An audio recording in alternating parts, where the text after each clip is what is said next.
Hello, hello mga ka-fasting! So for today's video ay pumunta naman kami sa Bugalyon, Pangasinan. May pupuntahan lang po kami at may bibilin kasi meron po tayong ganap sa aking ate Thea or sa aking pamangkin sa kanilang school. So kailangan niya po ng sandals at yun po yung bibilin namin doon sa Bugalyon. So ngayon po is feel free para manood ng ating road trip kahit medyo mabilis at uuga-uga, 'di ba? Pero alam ko naman na kailangan din natin ng mga gantong view para naman po ma-realize natin and ma-appreciate yung mga bagay na meron tayo. So yan sila, kasama ko po ang aking pamangkin, mga layas. Then, ang driver pa rin po namin ay ang aking foodra, syempre. At yan nga po yung aming mga dinadaanan papunta ng Bugalyon. So sa Bugalyon, supermarket or public market po yung dadaanan namin papunta po doon sa 558. So ayan, nasa may Bugalyon na po kami. Yan, malapit na po tayo doon sa aming pupuntahan. So bihira lang po kami pupunta dito. Mas madalas po talaga kami doon lang sa bayan ng Aguilar.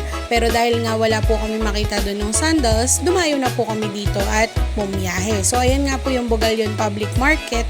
And bihira po kami dyan namimili. Pero wala po silang palengke days. Lagi po silang may paninda at malaki po yung kanilang palengke dyan. So ayan po, nandyan na po kami sa 558.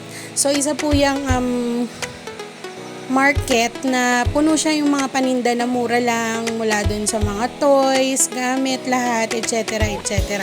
So ang hirap po no, pag yung isang kamay mo cellphone, tas yung isang kamay mo naman is palakad-lakad. So yan na po yung loob ng 558. Hindi sila nakapaglaro. Yuck.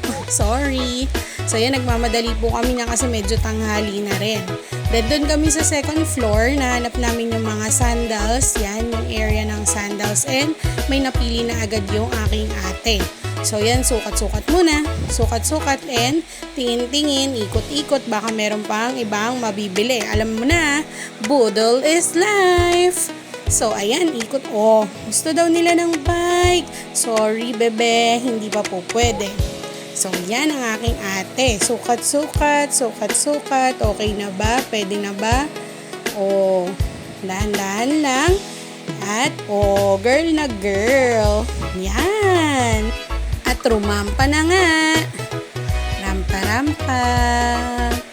Siyempre, bago bilhin, kailangan sure naman na okay, diba? And, siyempre, ayan na. Yung sabi namin na sandals lang ang bibilin, Budol is life. At maraming nakita na ibang bibilin, no? So, yan na po, nagbabayad na kami sa cashier.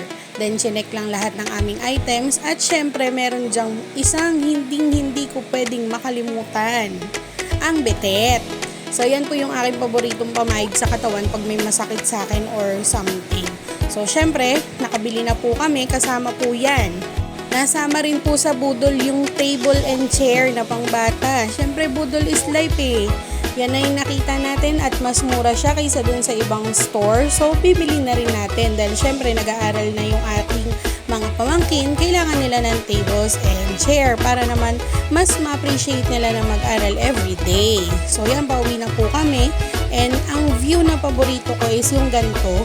Yung tipong puro halaman lang, green, may bundok, and yung simoy ng hangin is, 'di ba, sariwa, hindi katulad po sa Maynila na napaka-pollution na.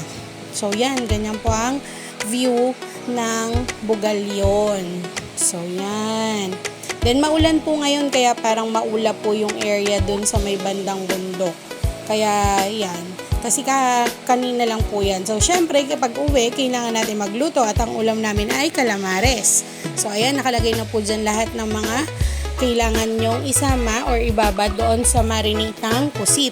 And then, syempre, meron din tayong breadings. So, sa breadings po ay nakalagay na rin dyan sa description natin kung ano yung mga nilagay ko at yung mga kailangan natin sa breadings ng calamares.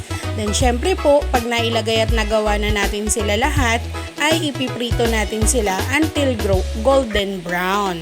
So ayan, gamit pa rin po namin yung kalan de langis namin na na-feature ko po dun sa aking isang vlog. So sana po mapanood nyo, kalan de langis. So syempre dahil po sobrang lakas, lumipat po kami sa kabilang kalan, yung gasol.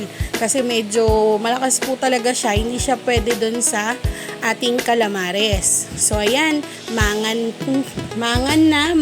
na. Magsikain na po tayo. Maraming salamat po sa panonood. Bye-bye!